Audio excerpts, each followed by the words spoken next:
Hello everyone, it's Bianca Cordero, registered dietitian and sports nutritionist with Mindset First. And today I'm going to be talking about fats. So I just want to make sure you know that fat is very important for you in your diet.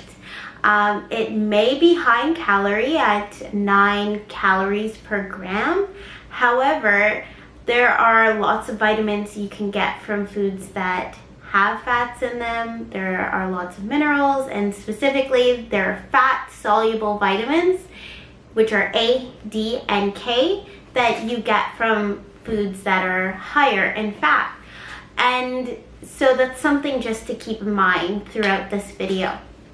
So there are a couple different fats that there are out there.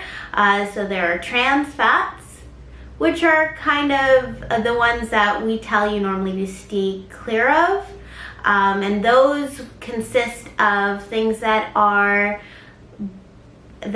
have added fats in them normally or are fried. So your baked goods, your fried foods like French fries and deep fried chicken, those sorts of things that some people like to indulge in from time to time have quite a bit of trans fats in them. Now there's also saturated fat, which there's quite a bit of debate around currently.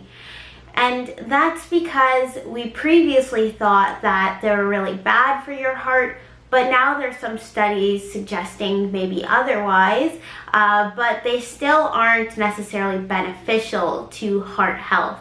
And so I normally recommend having a moderate amount of saturated fats, and these are the fats that you get in foods that have lots of butter in them, or you get them in foods that have quite a bit of like fatty exterior. So like those meats that you could see the fat on, that has normally quite a bit of saturated fat.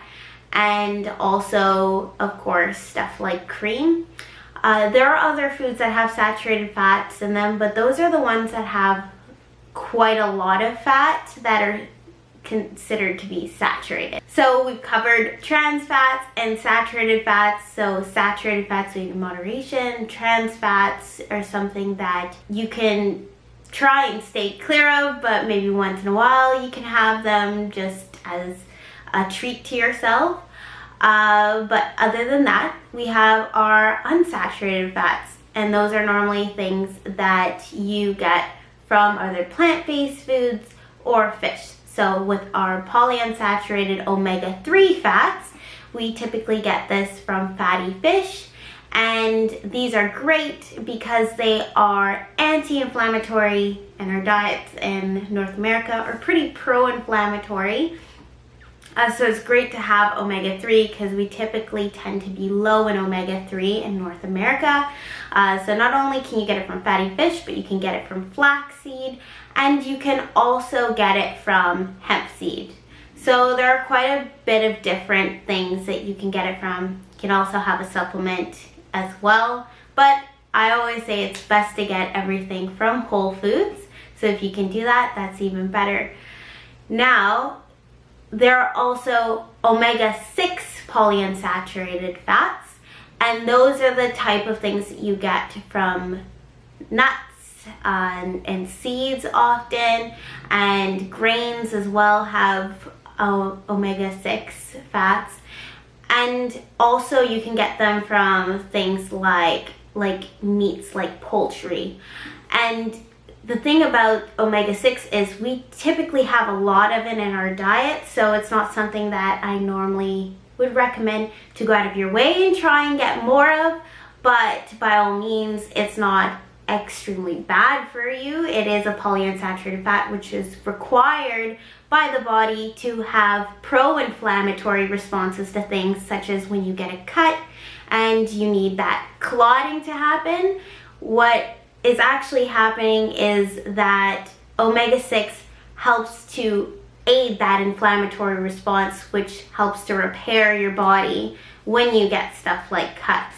And there's quite a bit of other processes by the body that need an inflammatory response as well. For example, even if you get sick, you need an inflammatory response. So it's beneficial to have that, but it's more beneficial to make sure that we have omega-3s, because we have a lot of omega-6 in our diet, like I said before.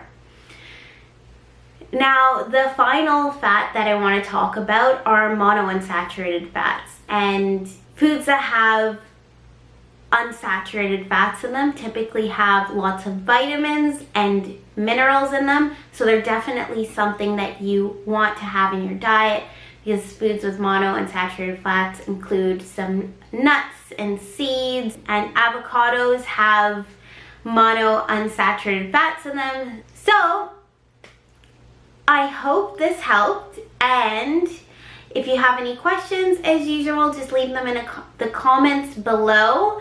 Other than that, I guess I will see you in the next video. Bye, everyone!